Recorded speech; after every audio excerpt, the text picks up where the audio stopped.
Alô, amigos! Mais uma vez estamos aqui gravando para o nosso canal Guia dos Perplexos no YouTube e consideramos a Guerra Mundial um jogo em dois tempos: primeiro tempo de 14 a 18, segundo tempo de 39 a 45. Dissemos que o responsável indireto por ela foi o Sultão Hamid II, porque, segundo o livro de memórias, de acordo com as escritas da princesa Fátima, filha do sultão, escrita em Paris, ela diz claramente que Theodor Herzl, Benjamin Zverev, foi comprar ao sultão por 150 milhões de libras esterlinas em ouro a Palestina, e o sultão recusou. Ele não imaginava essa recusa dele que mal causaria ao mundo, mas ele tinha uma fé inabalável no islamismo e ele disse que não iria dar um país islâmico à Palestina, que tinha judeus, judeus sefarditas, judeus religiosos, e que viviam em paz, segundo o Rabino Weiss, com os árabes palestinos. Então a Palestina era de fato a terra da promessa, porque todos viviam em paz, e o Rabino Weiss, no seu vídeo, ele diz claramente: foi formado numa universidade palestina, criada especialmente para formar rabinos do judaísmo. Então, a paz era a regra na Palestina. Então, eu espero que vocês não se aborreçam, porque eu tenho muita liberdade, eu confio muito na minha memória e uso muito da liberdade de citar fatos de memória.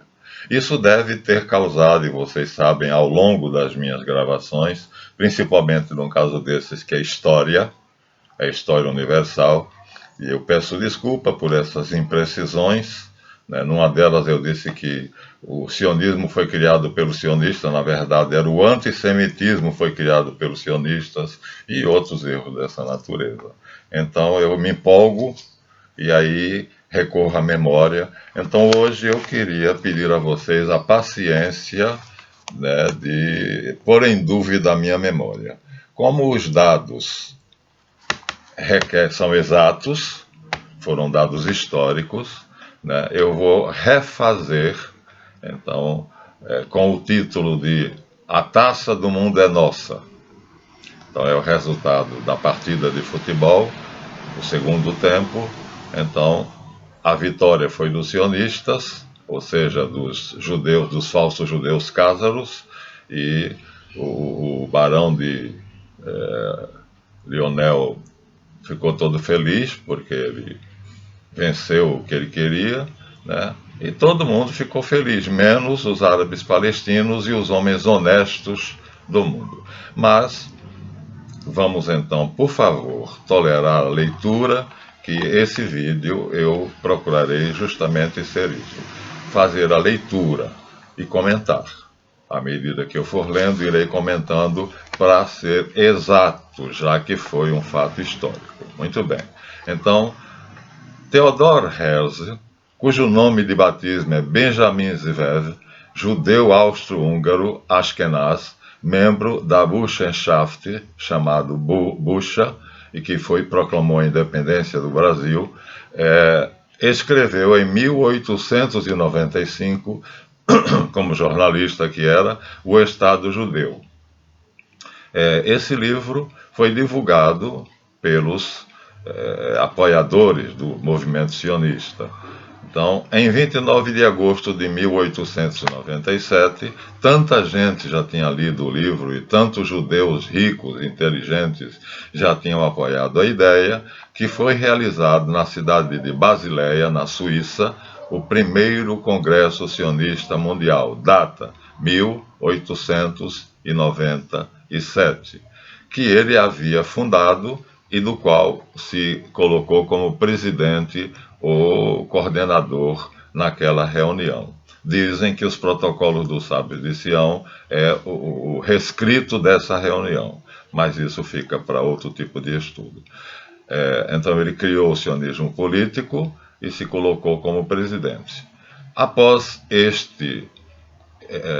esta reunião, ele tentou comprar a Palestina ao sultão Hamid II sem sucesso por 150 milhões de libras. Dissemos aqui que o sultão causou um imenso mal ao mundo, porque se tivesse vendido não haveria a guerra mundial e os palestinos talvez tivessem encontrado uma solução diplomática para fundar o Estado da Palestina e o Estado de Israel. Mas o sultão sabia que isto era impossível, porque os muçulmanos eles são tão radicais quanto os judeus. Aliás, são primos, né?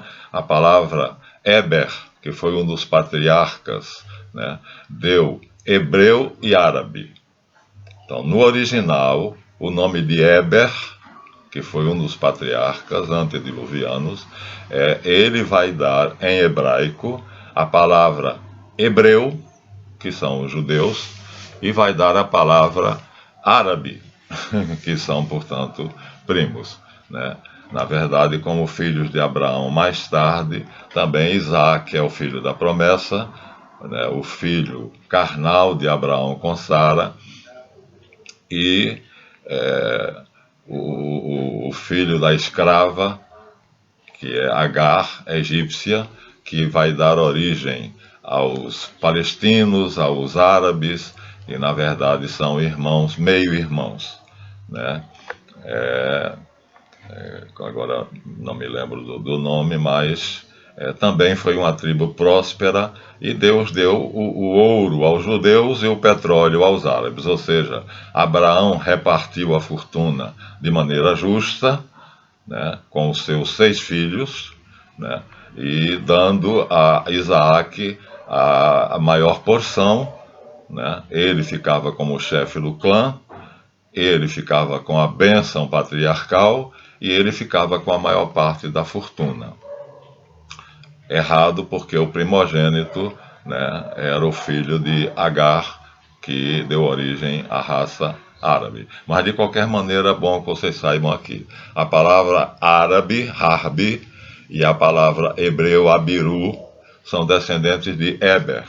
Portanto, são da mesma raça, descendentes do mesmo patriarca, e com o fato de Abraão fica mais complexo, porque Abraão não teve filhos com a Sara, então ele deitou-se com a escrava Agar, e dali ele gerou um filho, e esse filho, que foi o primogênito, então é quem teria o direito à bênção.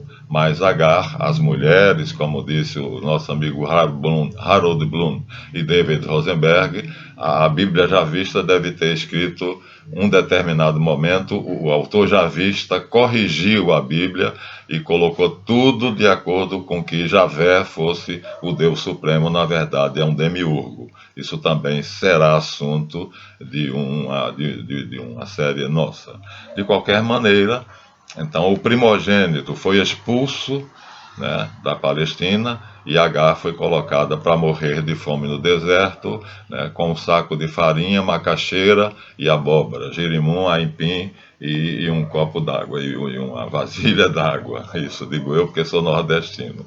Então no matulão leva-se obrigatoriamente farinha, girimum e macaxeira e água. Então, coitadinha, ela foi mandada para a morte por ordem de Sara.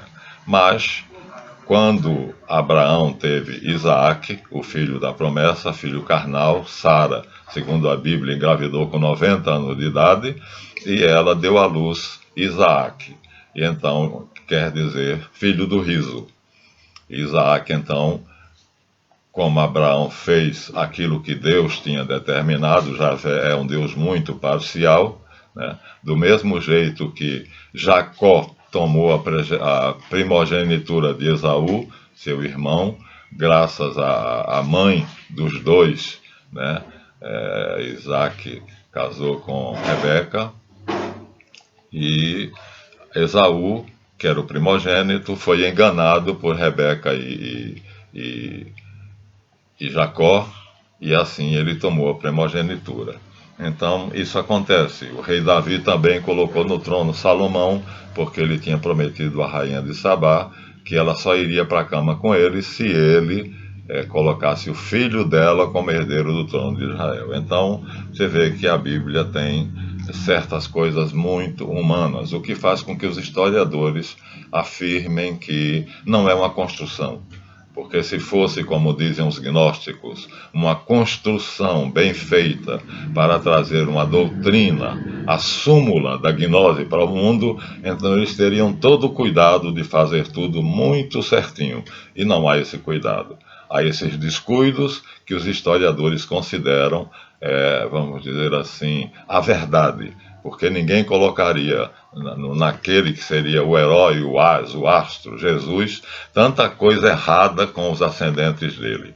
Então, terminamos assim, atribuindo o conflito indiretamente ao sultão Hamid II, porque não vendeu a Palestina por 150 milhões de libras esterlinas em ouro a Theodor Herzl ou Benjamin Zeev, membro da sociedade Burschenschaft, que era uma sociedade secreta alemã, chamado aqui no Brasil de Bucha, e que conquistou as simpatias de muitos brasileiros, principalmente do Exército, e assim foi proclamada a República Brasileira, né, sob os auspícios da Bucha e sob o testa de ferro Benjamin Constant Botelho de Magalhães. Bem, o barão de Rothschild, ou Rothschild, como quiserem, na época de Herzl, chamado Lionel Walter Rothschild, foi brindado por Herzl como o presidente do sionismo político internacional. E ficou feliz, porque ele era vaidoso, então adorava. Então Herzl passou para ele o bastão da presidência e disse a ele que fizesse alguma coisa, porque o Hamid II não tinha aceito a proposta dele, que era muito dinheiro, 150 milhões de libras esterlinas em ouro, não era em notas, não era papel, era em ouro. Então, o barão de Rothschild, que tinha ascendência sobre a família real inglesa, conversou com a rainha, e o resultado dessa conversa é que Arthur Balfour, chamado Lord Balfour, ministro das Relações Exteriores, escreveu um bilhete datilografado, horrível, com 67 palavras. A máquina de datilográfica daquela época era anterior à Segunda Guerra Mundial, você imagina como são as letras desse bilhete. E em 2 de outubro de 1917, ele dizia que Sua Majestade Britânica vê com simpatias, é o resumo do bilhete, as aspirações sionistas a um Estado, a um lar nacional judeu na Palestina, contanto que eles respeitem os costumes e as propriedades dos antigos moradores. A primeira cláusula foi feita, a segunda não, porque os cázaros fazem sempre o que querem. Para eles, o direito não existe, né? Como dizia Luís XVI, l'état c'est moi, ou Luís XV, o Estado sou eu, quer dizer, eu sou a lei. Então eles se consideram Deus.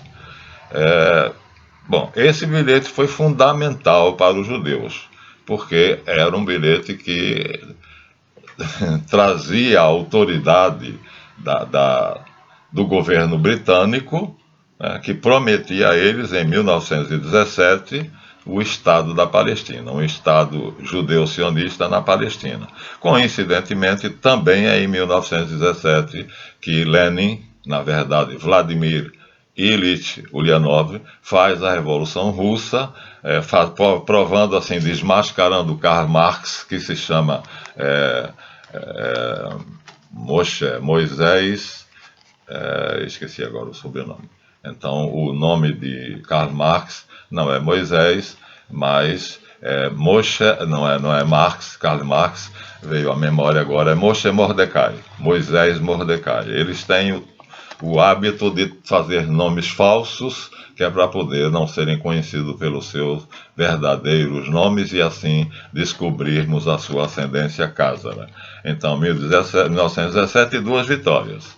A promessa da doação feita pelo trono britânico aos judeus sionistas, endereçado diretamente ao barão de Rothschild, que agora era presidente do movimento sionista político mundial, e a tomada da Rússia, que era o maior país católico do mundo e o único independente dos banqueiros internacionais, portanto, fora dos domínios dos Rothschild. Em 1922, portanto, 5 anos depois do bilhete de Balfour, a ONU concedeu à Palestina a administração inglesa. A Inglaterra ficava encarregada de gerenciar a Palestina. Tudo estava acontecendo como devia. Quer dizer, houve o primeiro tempo da Segunda Guerra Mundial, né, de 14 a 18, e em 17 a Palestina foi prometida, né, como a terra prometida foi prometida aos cázaros ou falsos judeus askenaz, e em 1922 a ONU, pela resolução 181, declarou que concedia à Palestina, aos judeus sionistas, né, sob a administração inglesa. Então, em 1947, a ONU aprovou finalmente a resolução 181, a guerra tinha terminado, que idealizava um Estado judeu na Palestina e outro palestino, até no máximo 1º de abril de 1948. Os judeus fundaram o seu Estado, mas a Palestina, o Estado palestino não aconteceu. Agora recuemos a 1895, quando em Sarajevo, capital da Bósnia, a data é 28 de junho de 1895, Gavrilo Princip, assassino na Sérvia, pertencente a uma sociedade secreta chamada Jovem Bósnia, quando o arquiduque Francisco Fernando desfilava com a sua esposa em carro aberto, ele se aproxima e de arma em mão, a queima-roupa, ele mata os dois nobres, criando assim um problema, né? Então, o arquiduque herdeiro do trono austríaco e sua esposa, Sofia, foram mortos, assassinados. A polícia sérvia prende Gavrilo, mas como nós dissemos, da cadeia ele passa para um trono de herói, porque a Sérvia queria ficar livre do Império Austro-Húngaro. Então, o governo da Áustria pede para extraditar Gavrilo Príncipe, os sérvios não extraditam porque ele é um herói, e assim, como havia duas alianças, uma que fica do lado da Áustria, Áustria-Hungria, o Império Austro-Húngaro, e outra fica do lado da Sérvia, então vai começar o conflito entre essas duas correntes, que são as maiores potências mundiais. Bom, considerado um herói, Gavrilo não foi julgado e a guerra começou. O sistema de alianças fez entrarem no conflito a Rússia pelo lado da Sérvia e a Inglaterra pelo lado da Áustria. A Áustria perdeu, portanto a Alemanha arcou com as consequências porque foi a primeira a defender o Império Austro-Húngaro. França e Inglaterra ficaram com a Sérvia, portanto, foram vencedores. Desde 1871, as nações se preparavam para uma guerra, e Herzl, jornalista no Congresso Sionista, sabia disso e disse aos que estavam presentes que se preparassem, porque o plano sionista estava em andamento. Assim, o cenário, chamado a Paz Armada, era o ideal para Herzl, Benjamin Zverev e o barão Leonel de Rothschild conseguirem o seu desiderato, que era a Palestina. Muito bem. Então, com a promessa de 1917 feita por Lord Balfour, só precisavam do estopim. O estopim foi o assassinato do arquiduque Francisco Ferdinando e a esposa Sofia. Em 1922, a ONU já sabia o que os falsos judeus cázaros, Ben-Gurion, Menachem Begin, Golda Meir, fariam em 1948, a proclamação do Estado sionista de Israel. Em 1871, já se sabia todo o plano de 1914. Nesse ano de 1922, foi o fim do primeiro tempo do jogo sionista, porque já tinha toda a certeza de que faltava pouco. A primeira conquista foi dada, a Inglaterra venceu o Império Turcomano, matou Hamid II e desmembrou o Império, dando aos judeus sionistas a Palestina, com a seguinte cláusula: que ali fossem fundados criados dois estados, um judeu com 26% das terras e um palestino com 74% do restante das terras. Bom, foi o fim do primeiro tempo, mas os sionistas precisavam de mais. Precisavam criar o Estado de Israel. Portanto, no dia 22 de março de 1917, eles já tinham a promessa. Os ingleses já tinham dito que destruiria o Império Turcomano e daria a Palestina para o sionismo político através do Barão de Rothschild. E então Ben-Gurion, Menachem Begin, Golda Meir, Moshe Dayan, que eram terroristas, Shimon Peres, Isaac Rabin, foram selecionados para ser a chefia do movimento que iria produzir a Segunda Guerra Mundial. Muito bem, ela estourou em 3 de setembro de 1939, quando os alemães tomaram a Tchecoslováquia, né? E então, em 1945, acabou, porque de 1942 a 1943 foi feito tudo o que era necessário para a proclamação do Estado judeu sionista na Palestina. Em 2 de maio de 1945, a ONU faz a Resolução 81, que manda fazer 2 estados na Palestina, mas a 14 de maio de 1498, né, os líderes, os terroristas, vou repetir o nome porque me agrada produzir esse nome, são todos terroristas, viu? Se vocês virem, né, durante a guerra, vocês vão ver Ben-Gurion, quem foi quem assinou a proclamação, Menachem Begin, que foi expulso depois do partido, porque era muito extremista, Golda Meir, que Ben-Gurion dizia que era o melhor homem dela, Moshe Dayan, que era chefe da Força Aérea, Shimon Peres, que era moderado, e Isaac Rabin, então assinaram o documento que daria aos nacionalistas judeus o Estado de Israel. Então faziam assim aquilo que eles tinham idealizado. Então, no Museu de Arte, né, de Tel Aviv, eles então fizeram a proclamação do Estado sionista de Israel. Agora, o segundo tempo não interessa, porque vocês encontrarão em qualquer livro de história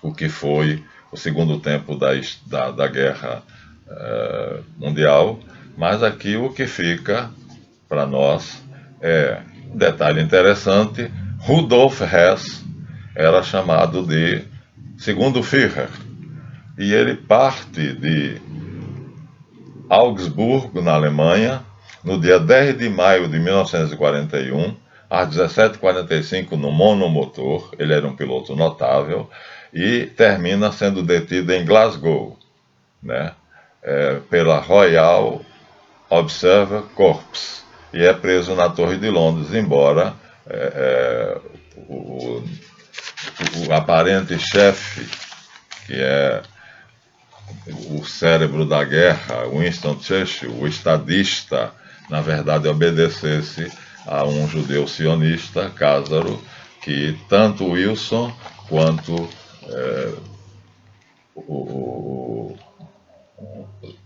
o Churchill e quanto os governantes do mundo. O mundo não é governado pelos nossos presidentes, né? O mundo é governado por vários movimentos independentes que têm como cabeça, né, hoje, o anticristo, que ele vem passando de mão em mão a tocha da liberdade, que é Mitra, que será o substituto de Jesus Cristo na teologia dele, segundo é dito no 32º grau da maçonaria. Então, Hitler, nascido na Áustria em 1889, fazia parte de uma maçonaria militante e ele entrou, levado por um nobre, para a Sociedade Thule I. Na verdade, a Sociedade Thule tinha 99 ou 100 lojas. E fundou em 1987, aliás, desculpa, aqui estamos falando de Benjamin Zvev de novo. Então, Gavrilo Príncipe pertencia à Jovem Bósnia, um partido de assassinos, né, chamados patriotas, e que estavam dispostos a matar quem fosse necessário, né, como os assassinos muçulmanos no filme Assassin's Creed, o Credo dos Assassinos. E o Tratado de Versalhes tinha deixado o panorama, em 1919, pronto para que os países vencidos na Segunda Guerra, no primeiro tempo da guerra, ficassem insatisfeitos, né? Então, um homem, né, que foi como é que é o nome dele? Hindenburg, né, tomou as rédeas do governo da Alemanha,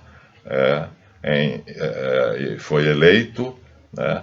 Antes, Hitler tinha tentado um golpe em 1932, mas foi frustrado, foi preso e na cadeia ele escreveu um livro chamado Mein Kampf, que, como o livro O Estado Judeu, de Theodor Herzl, foi miraculosamente espalhado por toda a Alemanha, e quando Hitler saiu da cadeia, ele saiu como herói. Aí fundou o Partido Nazista, já existia, mas o Partido Nazista passou a ter tanto dinheiro que eles derramavam propaganda de helicópteros. Os helicópteros alugados por eles ou comprados voavam pelas cidades da Alemanha com panfletos e deixavam cair aquela chuva de propaganda. Então, o Partido Social Democrata Alemão, que era o de Hindenburgo, embora tenha ganho o grau de primeiro-ministro, o cargo de primeiro-ministro, em 1932, pelas pressões sofridas internacionais e nacionais. Em 1933, Hindenburgo deu o cargo a Adolf Hitler. Então, o interessante é o seguinte: como é que a Alemanha, que estava na miséria depois do primeiro tempo da guerra, tinha tanto dinheiro que o Partido Nacional Socialista distribuía panfletos de helicóptero e Hitler movimentou todas as máquinas e todas as fábricas alemãs, né? Temos o nome delas, né, de todas elas, mas não vamos colocar aqui ninguém em saia curta. Mas houve um encontro entre o presidente do Banco da Alemanha e o presidente do Banco da Inglaterra. O presidente do Banco da Inglaterra, chamado Norman Montagu, herdeiro do Barão de Montagu, o mesmo que em 1917, na verdade em 1717, na verdade em 1723, recebeu a homenagem do pastor Anderson e do pastor Desaguliers, com as constituições de Anderson, a quem ele presenteou o rei da Inglaterra.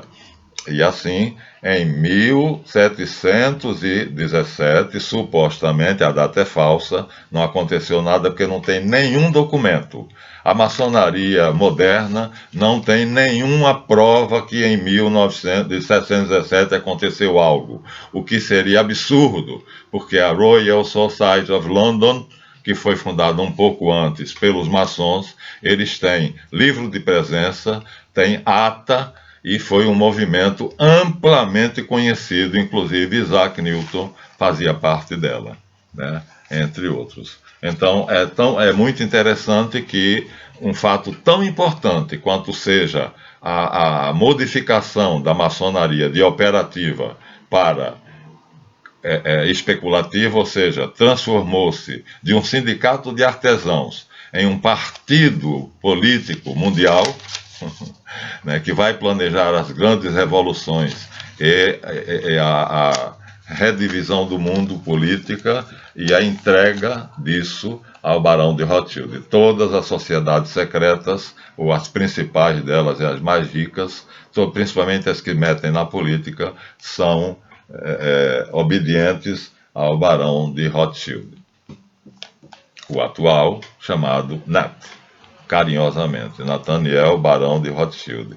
Então, o Norman Montagu, herdeiro direto do Conde de Montagu, quer dizer, é uma dinastia, ou seja, são várias dinastias, porque Lionel de Rothschild já é descendente dos outros barões de Rothschild, né?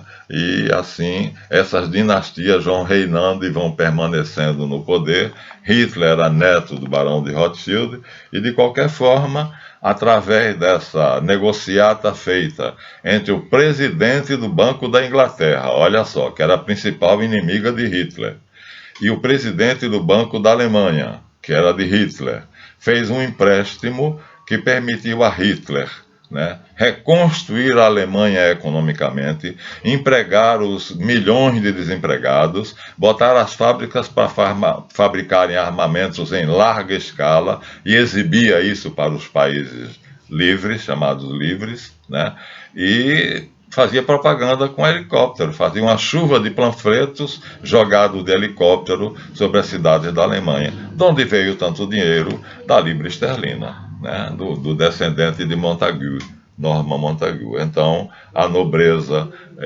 por exemplo, inglesa, sabe que quem manda no mundo é o Barão de Rothschild e, na verdade, ele é quem reina. Por isso, a rainha reina, mas não governa. Quem governa é ele.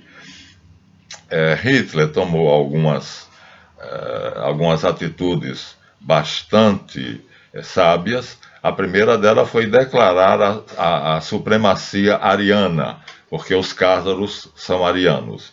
Vou mostrar aqui a vocês o mapa desenhado por um dos mais famosos geógrafos do mundo, né? Então, ele coloca aqui, eu fiz a xerox do livro dele para não estar pegando frequentemente no livro dele, né? Então, aqui ele coloca as raças distribuídas pelo mundo. Então, vocês vejam que os arianos estão aqui, iranianos, né? Semitas, então, estão perto do Afeganistão, do Paquistão, ou seja, perto dos Drávidas, da Rússia, né, da Bielorrússia, então lá no Cáucaso, enquanto que os judeus, semitas, camitas, né, estão aqui, ou seja, do outro lado do mapa, na Península Ibérica, na França, né, na Áustria, na Hungria.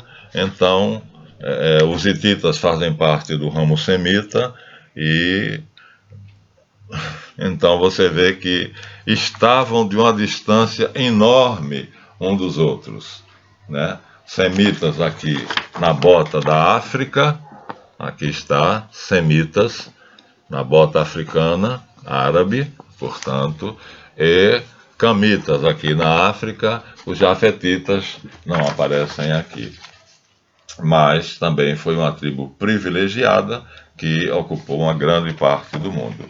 Então, nós vemos assim, através do maior geógrafo do mundo, agora o nome dele não me vem à mente, mas a distância é absurda. Se vocês perceberem aqui, na invasão bárbara do século V, que já vamos começar a ver o rei Cásaro em ação, porque ele está nesta região aqui, à extrema esquerda do mapa, não aparece, mas os judeus se concentram aqui na Península Ibérica, na França, né, na Iugoslávia e na Itália. A Itália era o lugar preferido por eles, porque sob a proteção do Papa não os maltratavam, e o Papa não era antissemita. O antissemitismo foi criado pelos cázaros, falsos judeus sionistas. Eles criaram o antissemitismo, e nós já dissemos por quê. Para acabar com a raça de Abraão e eles se tornarem os únicos a terem o nome de judeus, que na verdade apenas tem a marca no prepúcio. Então, você vê, são extremos do mapa. Enquanto os semitas estão aqui, nos califados, aqui não, nos estados bárbaros, mas quando esses estados bárbaros se tornarem os califados islâmicos, eles continuarão aqui, nos reinos islâmicos, nos reinos cristãos, e depois, até entre 500 e 1000, então os cázaros vão criar o antissemitismo, que é para os cristãos destruírem os judeus sefarditas ou religiosos. E aqui é muito interessante, quando nós falarmos sobre os cázaros diretamente, o rei dos cázaros era, na verdade, um grande jogador, porque ele tinha, de um lado, São Cirilo, do outro lado, São Metódio, e do outro lado um rabino judeu, e do outro lado um muçulmano, um sultão muçulmano. E ele perguntou ao muçulmano: você acredita na religião dele? E apontou para o rabino judeu. E o muçulmano disse sim. E perguntou ao judeu: você acredita na religião do muçulmano? O rabino judeu disse não. Aí ele perguntou aos dois padres católicos: vocês acreditam na religião dele, do judeu? Cirilo e Metódio disseram sim, é o Antigo Testamento. E ele perguntou ao judeu: você acredita na religião deles? E o rabino disse não.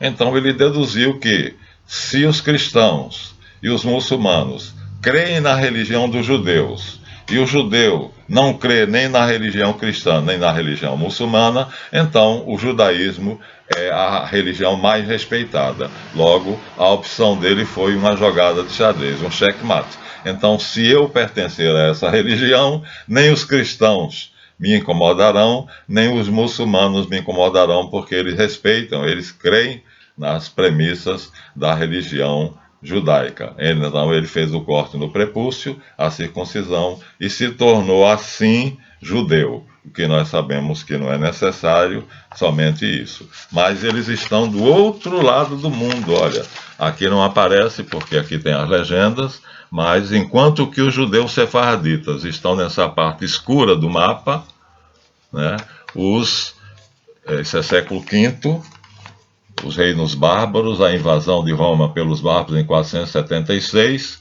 e os cázaros nem aparecem porque estão aqui. Eles só vão aparecer depois do ano 600 ou 800. A história dos cázaros será efetivamente dada para vocês de uma maneira toda especial. Aqui nós já estamos no ano 637, 643, ou seja, continuamos ainda, né, com a distância, né, entre os judeus sefarditas, que estão do lado direito do mapa, Península Ibérica, África, Europa, e os judeus cázaros, falsos judeus cázaros, estão aqui do outro lado do mundo, no Cáucaso, na Mongólia, no Cazaquistão, lá perto da Rússia. Então, a situação geográfica dos dois povos é antípoda. Um está no leste e outro está no oeste. Os cázaros estão no leste e os judeus sefarditas, os verdadeiros judeus, estão no oeste. Então aqui está detalhe da Península Ibérica, que não vai ter muita importância para a gente agora, não agora. E finalmente aqui os os lugares onde eles se misturaram. Infelizmente, nesses países que estão aqui, que os judeus sefarditas já ocupavam, nós vamos ajudar vocês aqui. Nós temos aqui a Península Ibérica, aqui a Inglaterra. Então, a Península Ibérica, a Inglaterra, a Grã-Bretanha. Aqui nós temos a Europa, a Áustria, a Tchecoslováquia, a Iugoslávia, a Bélgica, a Holanda e, em suma, todos os países, a Polônia, todos os países onde os judeus sefarditas se espalharam para poder convivendo com cristãos e muçulmanos. E aí o que é que acontece? O golpe maior. Aqui nós estamos no século XV, então o chefe, né, o Kagan, olha que título bonito, era o título do rei dos cázaros era Kagan. Ainda falta eu decorar o nome do deus deles. Então ele ordena que nessa época os falsos judeus cázaros, então considerados a si mesmos como judeus e equiparando-se arbitrariamente aos judeus de raça, de sangue, apenas pela conversão ao judaísmo, pelo corte no prepúcio, né? Eles eram uma raça muito perversa, e eles então recebem do Kagan a ordem de saírem em pequenos bandos para ocuparem as mesmas regiões que os sefaraditas estavam ocupando. E aí vai acontecer o grande problema, porque vão se misturar. Aí vai haver a mistura, né? Os sefarditas que já estão aí como comerciantes e banqueiros, eles vão, os Médicis, por exemplo, né? Os templários foram condenados por serem banqueiros, agiotagem, mas aos judeus era permitido. O Papa tinha expedido uma bula, já que aos judeus era proibido serem agricultores, médicos, então uma série de proibições que reduzia o papel da ação judaica na sociedade e só permitia a eles serem comerciantes e banqueiros. E eles assumiram isso, e como eles tinham muito jeito para isso, eles se tornaram muito ricos. E aí os cázaros vieram e ocuparam as mesmas cidades, olha só, as mesmas. E com isso eles deram o golpe. Isso foi uma ordem do Kagan, ou seja, do chefe cázaro, que estava lá no Cáucaso e que, sabendo, porque eles tinham espiões por toda parte, sabendo que esses países já estavam, vamos dizer assim, de alguma forma, com a participação maciça dos judeus sefaraditas, então ele mandou que os asseclas dele se misturassem com os sefaraditas, e assim surgiu a confusão entre Ashkenaz e Sefarade. Mas esse segredo foi mantido durante muito tempo. Eu, Gustavo Barroso, Jackson Figueiredo e outros fomos ludibriados, porque a gente foi educado numa ideia que dizia que o mundo era governado pelos judeus, todo o mal do mundo era feito pelos judeus, e na verdade não era assim, porque, né, a situação dos cázaros, eles estavam nessa parte do mapa, né, China e Manchúria e Rússia, nessa parte do mapa, enquanto que os judeus estavam nessa outra parte do mapa. Vou mostrar para vocês. Síria, vamos ver se eu consigo. Jordânia, Líbano, Palestina, esse pedacinho aqui, Arábia Saudita, quer dizer, eles estavam aqui. Se vocês virem no mapa mundi, deixa eu ver se eu vou encontrar aqui, terei a sorte de encontrar o mapa mundi, para vocês verem a distância a que uns estavam dos outros. Olha aqui, os cázaros estavam nessa região, né, da Mongólia, do Cáucaso, por aqui, que estão no lado extremo, no Oriente, no extremo Oriente, e os judeus estavam, olha só, não dá nem para ver onde é que era, tão pequenininho, onde eles estavam aqui, no estado de Israel. Turquia, está aqui, o estado de Israel aqui, nesse pedacinho, nessa pequena faixa de terra aqui, tem Síria em cima, Turquia em cima, aqui nós temos a bota árabe, aqui a África e aqui a extrema União Soviética e aqui a China. Então, muito longe geograficamente uns dos outros.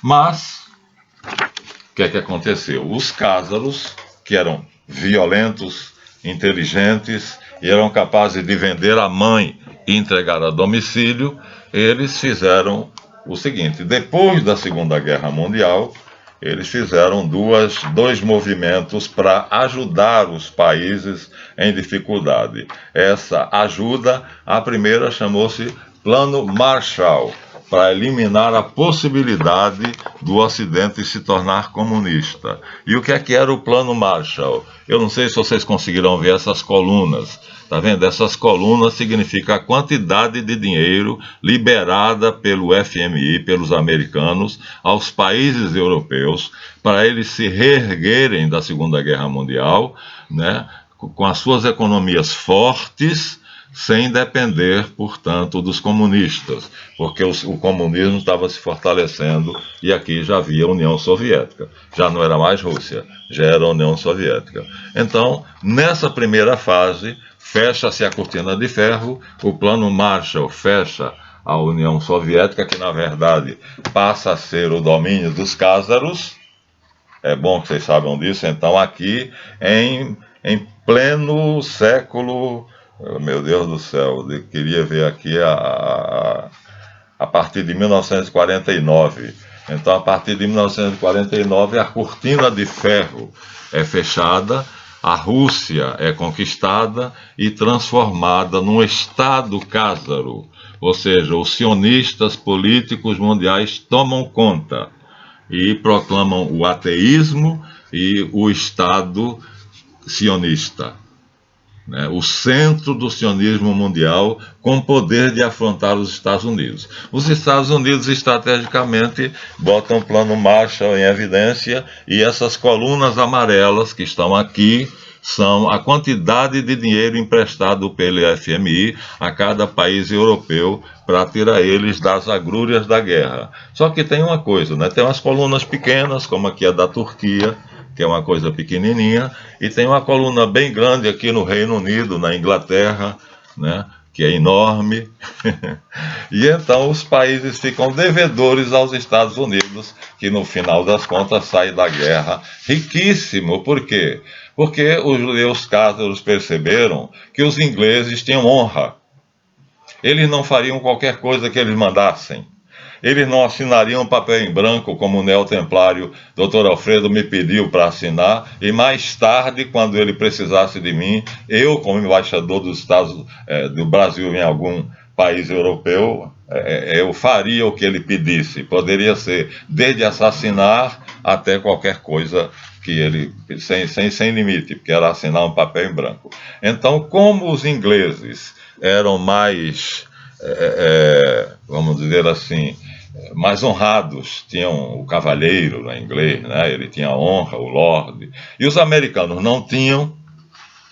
Então eles transferiram a sua sede da Inglaterra para os Estados Unidos, e lá encontraram já os Sefarade, que já tinham feito negócio, já tinham se expandido, já tinham enriquecido, muitos deles, mas entrava no cenário agora os Ashkenaz, que com o nome de judeus, então começou por ter a simpatia dos próprios judeus sefarados, e aí se misturaram e não deixando a máscara cair, durante muito tempo foram considerados amigos, judeus. Havia uma única O único povo judeu no mundo achava-se no Brasil em 1945 por Gustavo Barroso, Jackson de Figueiredo e Tobias Barreto e outros brasileiros patriotas que escreveram Brasil, colônia de banqueiros, Holocausto judeu ou alemão e coisas dessa natureza.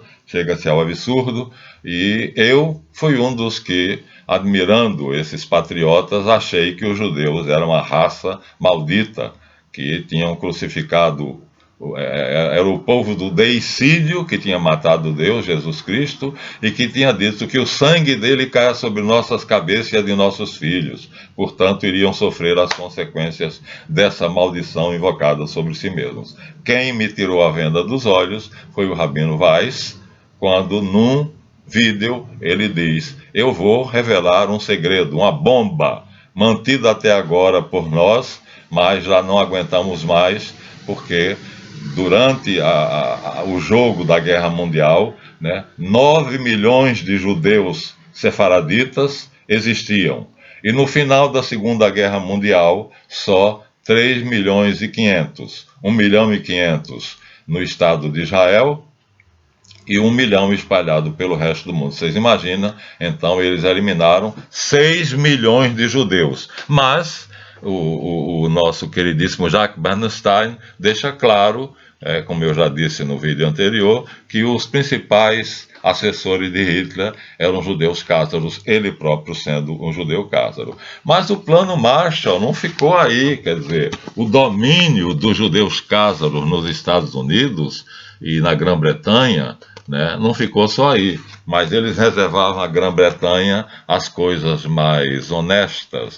E aos Estados Unidos, né, eu fui empregado da Varig e da TAP, e eu conheci várias pessoas que eram ingleses. Eu fazia bilhete de viagem, eu recebi Caetano Veloso, eu recebi o Gilberto Gil, eu recebi Ioná Magalhães e o Carlos Alberto na época para fazer bilhetes para eles viajarem para o exterior. Nunca pedi assinatura. Agora nós temos aqui, né, aonde chegou aquela dívida do Plano Marshall, né? O FMI, Fundo Monetário Internacional, aqui dá os dados numéricos, mas eu não quero, não precisa, porque aqui nós temos a estatística em colunas. Eu queria ver aqui, a partir de 1987, o FMI, então, aumentou os empréstimos, ali está do lado de cá. Então, essas colunas são moedas, ou seja, são dinheiro emprestado aos países que já eram servos dele, com o Plano Marshall aqui atrás. Então, o Plano Marshall já tinha dado dinheiro suficientes para as potências europeias não aderirem ao comunismo, não precisarem do comunismo e se reerguerem. São essas torres. E aí, em 1987, então, eles reforçaram o caixa dessas potências, criando assim o G7, né? Os grandes países ricos, cujo dinheiro não era deles. Então, quando houve a crise de 2008, na verdade, essa crise foi porque o FMI cobrou, ela cobrou ao G7, aos países ricos, a dívida deles. E eles não tinham como pagar, não tinham dinheiro. Então tiveram que se colocar de joelhos diante do clã de Rothschild, porque era muito dinheiro. Ali são trilhões que estão envolvidos. O Brasil não é mais devedor do FMI, não é mais. Quer dizer, nós temos uma dívida, parece, de 43 bilhões de dólares, mas desses 43, nós temos para reserva no valor de 43 bilhões, mas só temos 12 que é nosso. O resto é uma dívida do FMI. E dizem que Lula pagou. Não pagou coisa nenhuma. Então, assim nós chegamos ao momento, ao grande finale, a taça do mundo é nossa, quando, né, no dia, vamos ver aqui se eu consigo, que da outra vez eu não consegui de jeito nenhum, a data exata, né, em que foi assinado em que foi assinada a criação do Estado palestino, né, por Ben-Gurion. Então, 14 de maio de 1948. Ben-Gurion, com a sua quadrilha, então, no Museu de Tel Aviv, que hoje é chamado Museu da Independência, assinou às pressas um bilhete, uma declaração que foi considerada a criação do Estado de Israel, a declaração da criação do Estado de Israel. E não se esqueçam que, mais ou menos por aí, em 1941, 10 de maio de 41, no mesmo mês, né, Rudolf Hess, chamado o vice-Führer, pegou um avião monomotor, que ele pilotava com uma perícia imensa, colocou todos os filmes que Hitler tinha feito, porque Hitler filmou tudo o que fez. Então nós hoje sabemos tudo que foi a Segunda Guerra Mundial, porque tudo foi filmado por Hitler. Hitler era megalômano, era maníaco, era patocrata, como na acepção do escritor inglês do livro Pathos, com TH, Cracia, o poder dos loucos. Não. Então ele filmou tudo, filmou os campos de concentração, filmou experiências feitas com os judeus sefaraditas, com os religiosos, com os ciganos, com os negros, e tudo isso foi jogado por Rudolf Hess, que era o braço direito de Hitler, né, o vice-Führer. Se acontecesse alguma coisa com Hitler, ele tomaria o lugar, mas ele chegou a fazer um planejamento de assassinar Hitler, né? Depois Deus não permitiu, e nesse caso ele pegou esse monomotor e foi para entregar pessoalmente a Churchill. Mas havia um assessor de Churchill chamado Hamilton, que terminou sendo a pessoa a quem ele entregou esses documentos. Ele foi detido em Glasgow, na Escócia, pelo Royal Observer Corps, portanto, aeronaves de grandes aviadores, mas ele deu trabalho para ser segurado, viu? Porque ele fazia manobras no ar que desaparecia do radar dos aviões, mas finalmente em 10 de maio de 41, às 17h45, ele saiu de Augsburgo com toda a documentação, todos os planos, todos os filmes, e foi entregar a esse tal desse Hamilton, não sei se era general, que era do conluio de Churchill. E aí então, com esse material, Churchill poderia exibir para o mundo inteiro a crueldade de Hitler. Então tudo não passou de uma farsa. A taça do mundo é nossa. É o nome desse capítulo, né, que é o de número 7. Ficou muita coisa aqui sem eu mostrar, mas eu continuarei porque os cásaros são assunto muito empolgante. Nem mostrei ainda a vocês o mapa de onde eles estão, mas farei isso. Então, muito obrigado, deem o seu like ou dislike e se inscrevam no canal. E agora engulam, né, a existência do Estado sionista de Israel, embora quem tiver a ousadia de contradizê-lo e for uma pessoa de influência, se for político, suicidou-se politicamente.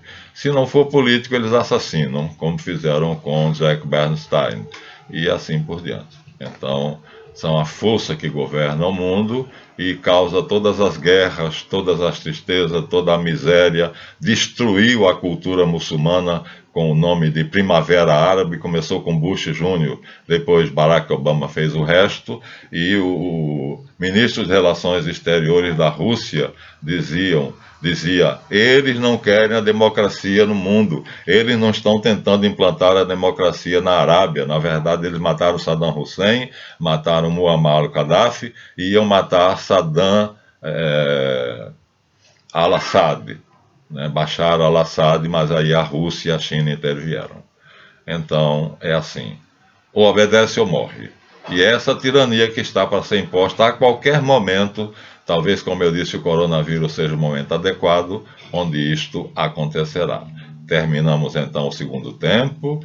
O vencedor foi para o pódio, Ben-Gurion, e no lugar representando Lionel Barão de Rothschild recebeu a taça da vitória. A taça do mundo é nossa. 7 é esse o número do nosso vídeo. Chegamos a 1 hora e 60 minutos. Até a próxima, se Deus quiser.